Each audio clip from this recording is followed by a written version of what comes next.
Salut à tous, aujourd'hui nouveau Throne of Movies sur le film Payback avec en tête d'affiche un Mel Gibson en grande forme.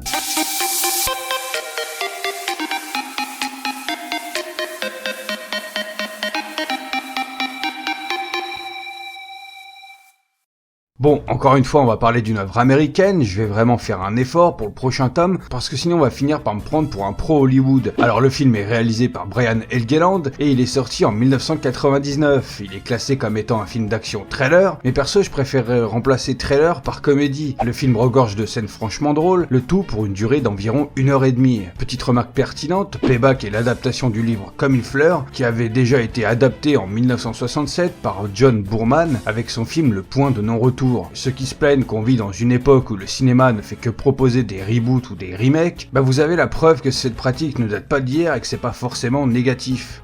Porter est un petit gangster, fier d'être à son compte. Un jour, poussé par sa femme Lynn, il accepte de faire équipe avec Val Resnick, un malfrat sans scrupules qui ambitionne d'intégrer l'organisation, la mafia qui contrôle Chicago. Les deux hommes organisent donc un gros hold-up contre la mafia chinoise locale, histoire de prendre un gros paquet d'argent d'un coup pour faire ensuite profil bas. Malheureusement, l'opération tourne mal, Val s'approprie le magot avec la complicité de Lynn manipulée par ce dernier. À la bas froidement Porter qui finit laissé pour mort. 5 mois plus tard, Porter refait surface, bien décidé à se venger et à récupérer sa part du hold-up.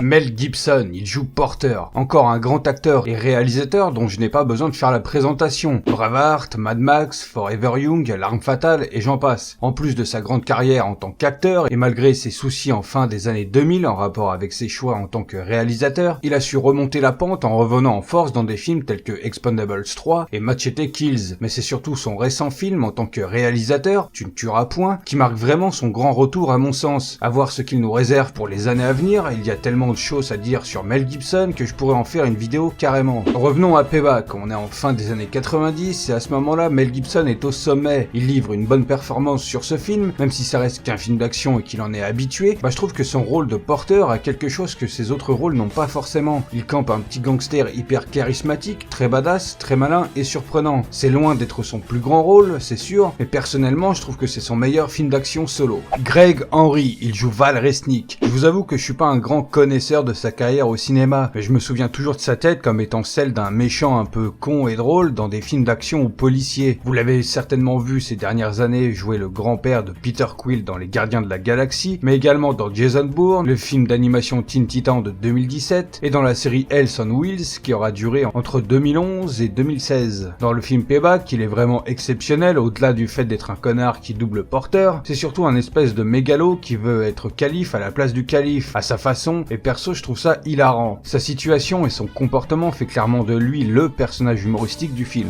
Maria Bello, elle joue Rosie, une bonne actrice que j'apprécie revoir sur quelques films. Ces dernières années, vous l'avez peut-être remarqué dans Max Steel, Dans le Noir, dans Prisoner avec Hugh Jackman en 2013 et dans le film oublié du grand public à juste titre, j'ai nommé La Momie 3, la tombe de l'empereur dragon. Dans Payback, elle campe donc Rosie, qui est une ancienne amie de Porter, avec qui il avait entretenu une relation intime avant de se marier avec Lynn. C'est un peu la femme en détresse en plus d'être un peu le cliché de la femme escort girl qui attend de se faire sortir du milieu par son prince charmant, mais c'est relativement un bon personnage. Alors pourquoi j'ai voulu vous parler de ce film? À première vue, il n'a rien d'exceptionnel, je vous l'accorde volontiers, mais si vous aimez bien les films d'action à l'ancienne et qu'en plus vous aimez Mel Gibson, Payback est clairement un film qu'il vous faut regarder. Dans le fond, le scénario casse pas trois pattes à un canard, mais dans le genre c'est un très bon film, on passe un très bon moment en suivant l'histoire de Porter qui entame donc une vraie quête de vengeance comme on les aime, avec du flashback maîtrisé et une bonne dose d'humour qui personnellement me parle beaucoup. Le tout avec une bande son très sympa, très jazz et blues, une bonne ambiance. À l'époque, Payback fut très bien reçu au box-office, faisant un très bon score dès son week-end d'ouverture aux USA, rapportant au final environ 161 millions de dollars dans le monde entier. C'est pas un grand exploit, mais c'est tout à fait louable pour un film d'action relativement basique, je dirais. Quoi qu'il en soit, je vous conseille vraiment de regarder ce film, encore plus si vous aimez bien les films des années 90 et l'ambiance très jazz. Voilà, j'espère que la vidéo vous aura donné envie de regarder ce film, si ce n'est pas déjà fait. Peut-être même que certains d'entre vous avaient oublié ce film. Partagez la vidéo, n'oubliez pas de lâcher un pouce bleu, de vous abonner tout en n'oubliant pas la cloche YouTube qui vous permettra d'être averti par notification lorsqu'une vidéo sort. Rejoignez-moi sur mes réseaux sociaux, je vous rappelle encore et toujours que je fais des lives sur Twitch et qu'un serveur Discord est à votre disposition. Sur ce, je vous dis à bientôt pour une prochaine vidéo.